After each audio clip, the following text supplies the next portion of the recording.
আসসালামু আলাইকুম। Welcome to cooking house by Bithi. আজ আপনাদের তৈরি করে দেখাবো ইফতার স্পেশাল একটি ঝাল পিঠার রেসিপি, কলিজা পিঠা। আর এই কলিজা পিঠাটা তৈরি করব মুরগির কলিজা দিয়ে। এটা চাইলে গরু অথবা খাসির কলিজা দিয়েও তৈরি করা যায়। অসম্ভব রকমের টেস্টি এবং মজাদার একটি ইফতার বা নাস্তার রেসিপি। আমি এখানে 10 পিস মুরগির কলিজা এরকম ছোট টুকরো করে কেটে নিয়েছি। কলিজাগুলো খুব ভালোভাবে ধুয়ে পরিষ্কার করে পানিটা একেবারে ঝরিয়ে নিতে হবে। আর এখানে মুরগির কলিজা বাদ দিয়ে খাসি অথবা গরুর কলিজা দিয়েও এই পিঠাটা তৈরি করে নেওয়া যাবে। আর পরিমাণে কম বেশি করে তৈরি করতে চাইলে কলিজার পরিমাণটা সেভাবে নিয়ে নিতে হবে। আর এখানে নিয়েছি মিডিয়াম সাইজের 2টা আলু কুচি। আলুটা এরকম ছোট মিহি কুচি করে কেটে নিতে হবে।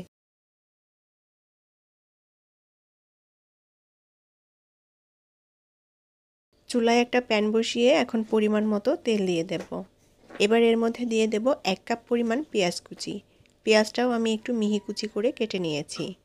এখন এই পেঁয়াজ কুচিটা একটু ভেজে নেব। এবার এর মধ্যে দিয়ে দেব 1 টেবিল চামচ পরিমাণ আদা রসুন বাটা। আদা রসুন বাটা দিয়ে এখন পেঁয়াজের সাথে ভালোভাবে ভেজে নিতে হবে যাতে কাঁচা গন্ধটা চলে যায়।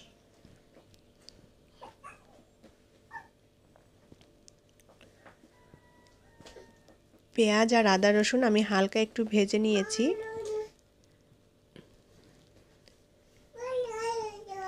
এখন এর মধ্যে দিয়ে দেব আলু কুচি।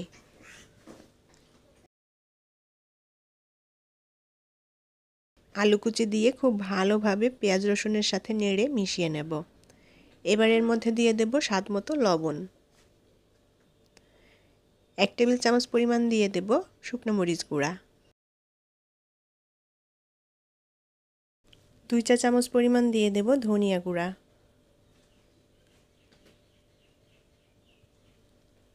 1 চা চামচ দিয়ে দেব হলুদ গুঁড়া।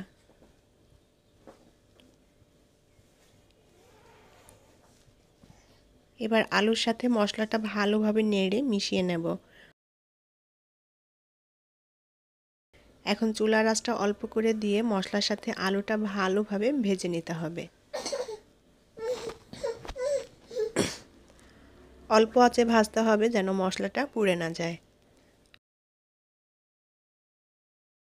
মশলার সাথে আলুটা ভালোভাবে ভেজে নিয়েছি। এখন এর মধ্যে কেটে রাখা কলিজাগুলো দিয়ে দেব।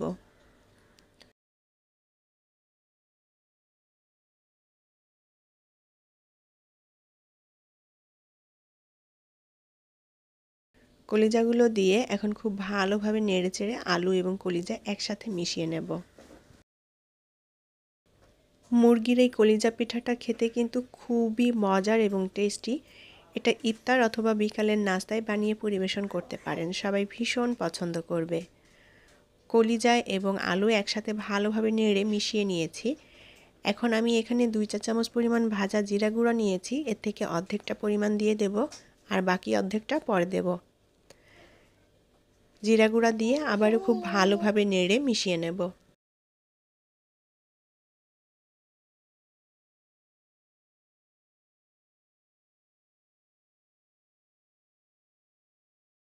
আর এই কলিজা পিঠাটা মুরগির কলিজা বাদ দিয়েও গরু অথবা খাসির কলিজা দিয়েও একইভাবে তৈরি করে নেওয়া যাবে। এখন চুলার আঁচটাও অল্প করে দিয়ে কলিজা এবং আলু একসাথে ভালোভাবে ভেজে নেব।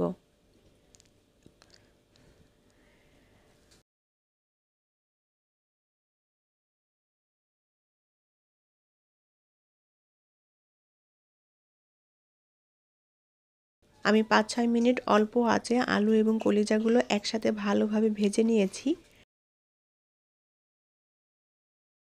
এখন এর মধ্যে পরিমাণ মতো পানি দিয়ে দেব যাতে আলু এবং কলিজাটা ভালোভাবে সেদ্ধ হয়ে যায়।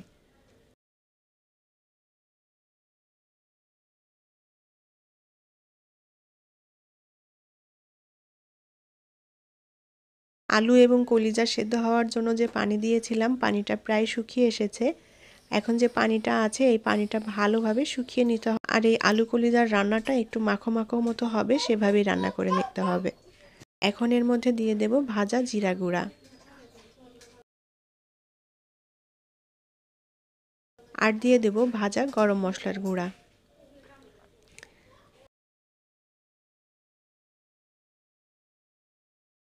জিরা এবং গরম মশলার গুঁড়া দিয়ে ভালোভাবে নেড়েচেড়ে মিশিয়ে নেব। আর যে পানিটা আছে পানিটা শুকিয়ে একদম মাখো মাখো মতো করে রান্না করে নেব।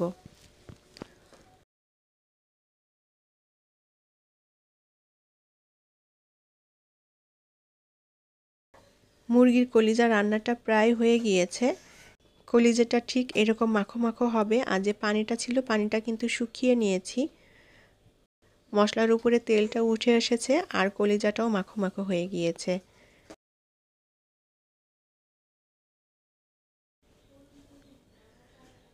কলিজাটা ভালোভাবে রান্না করে নিয়েছি। এখন এটা চুলা থেকে নামিয়ে ঠান্ডা করে নেব। একটা মিক্সিং বোল নিয়ে নিয়েছি। এখন এর মধ্যে নিয়ে নেব 2 কাপ পরিমাণ ময়দা।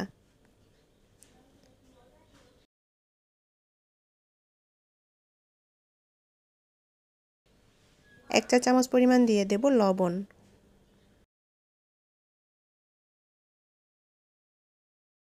2 টেবিল চামচ পরিমাণ দিয়ে দেব রেগুলার রান্নার তেল। এখন লবণ আর তেল ময়দার সাথে ভালোভাবে মিশিয়ে নেব।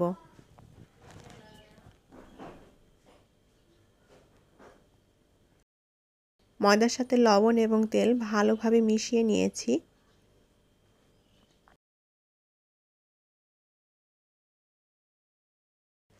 এখন এর মধ্যে অল্প অল্প পানি দিয়ে আমি একটা ময়দার ডো তৈরি করে নেব। পানিটা একবারে দেওয়া যাবে না, অল্প অল্প করে দিয়ে ময়দার ডোটা মেখে নিতে হবে।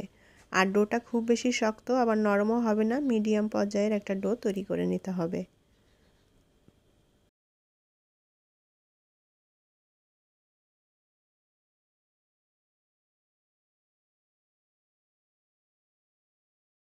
আমি ময়দার ডোটা 3-4 মিনিট ভালোভাবে মথে তৈরি করে নিয়েছি। আর ডোটা ঠিক এরকম হবে, একেবারে নরম আবার একেবারে শক্তও না।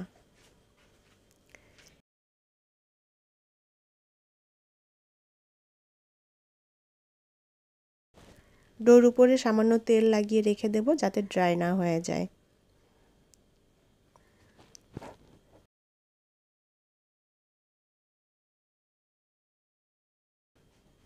আমি ডোটা 20 মিনিট মতো রেস্টে রেখে দিয়েছিলাম ঢাকনা দিয়ে ঢেকে। আর ডোটা অনেক সফট হয়ে গিয়েছে। এখন ডোটাকে আবারও ভালোভাবে মথে নেব। এখন ডো থেকে এভাবে ছোট ছোট লেচি কেটে নিয়ে আমি ছোট রুটির মতো বেলে নেব। আর এই পিঠাগুলোর জন্য রুটিটা খুব বেশি বড় করব না, ছোট লুচির মতো করে তৈরি করে নেব।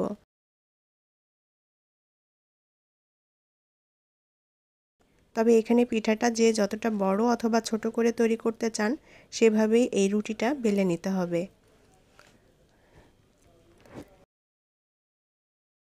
আমি পিঠাগুলো ছোট করে তৈরি করব সেই আন্দাজ মতোই রুটিটা বেলে নিয়েছি। আর রুটিটা আমি এরকম গোল এবং পাতলা করে বেলে নিয়েছি। এখন এই রুটিটার ঠিক মাঝ বরাবর এভাবে ছুরি দিয়ে কেটে দুটো টুকরো করে নেব। ঠিক আমরা যেভাবে সিঙ্গারা তৈরি করার জন্য রুটিটা বেলে নিই এবং কেটে নিই একইভাবে এরকম কেটে নিতে হবে।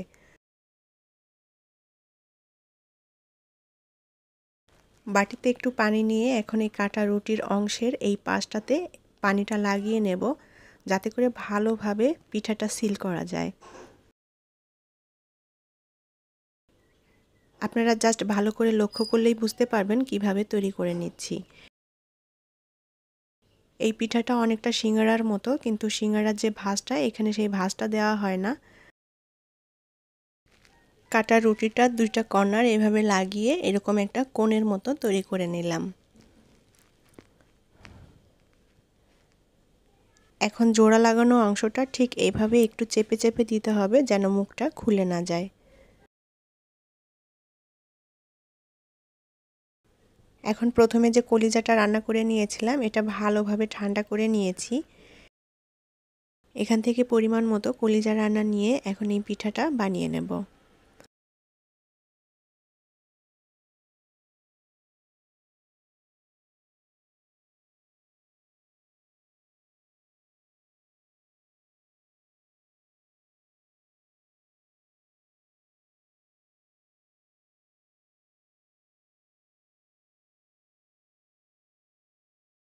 পরিমাণ মতো কলিজা দিয়ে এখন এই পিঠার মুখটাকে এভাবে ভালোভাবে লাগিয়ে দিতে হবে, যেন ভাজার সময় খুলে না যায়।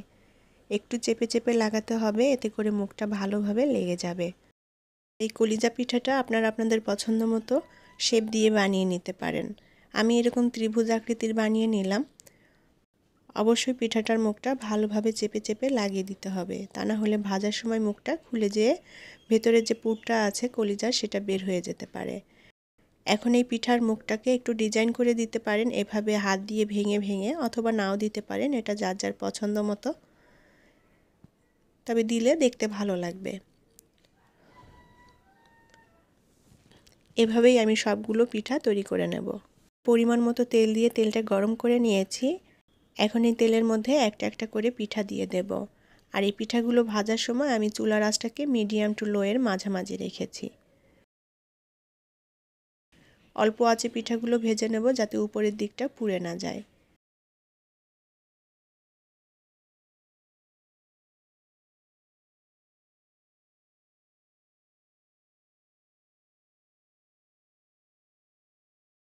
পিঠাগুলোর এক সাইড একটু ভাজা হয়ে গেলে এখন উল্টে দিয়ে অপর সাইড ভেজে নেব।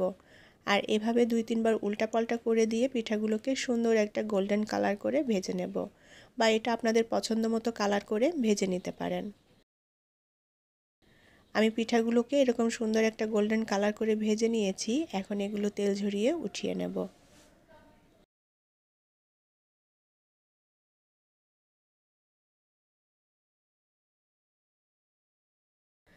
আর পিঠাটা ভাজতে খুব বেশি একটা সময় লাগবে না, যেহেতু ভিতরে কলিজাটা রান্না করাই আছে, শুধু উপরের অংশটা ভাজা হয়ে গেলেই হয়ে যাবে।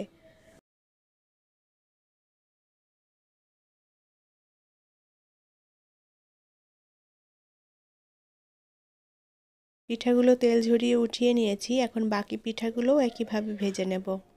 তৈরি হয়ে গেল দারুণ মজাদার এবং টেস্টি ঝাল কলিজা পিঠা। ইফতার অথবা বিকালের নাস্তায় খুব সহজেই বানিয়ে পরিবেশন করতে পারেন। আর এটা খেতে এতটাই মজার যে সবাই ভীষণ পছন্দ করবে। আশা করি আমার আজকের রেসিপি আপনাদের ভালো লেগেছে। আর আমার রেসিপিটি যদি আপনাদের ভালো লেগে থাকে তাহলে প্লিজ ভিডিওটি শেয়ার করবেন এবং লাইক কমেন্ট করে জানাবেন আপনাদের মতামত। আর এরকমই সব মজার মজার রেসিপি পেতে চ্যানেলটি সাবস্ক্রাইব করে সাথেই থাকবেন। ভালো থাকবেন সবাই। আল্লাহ হাফেজ।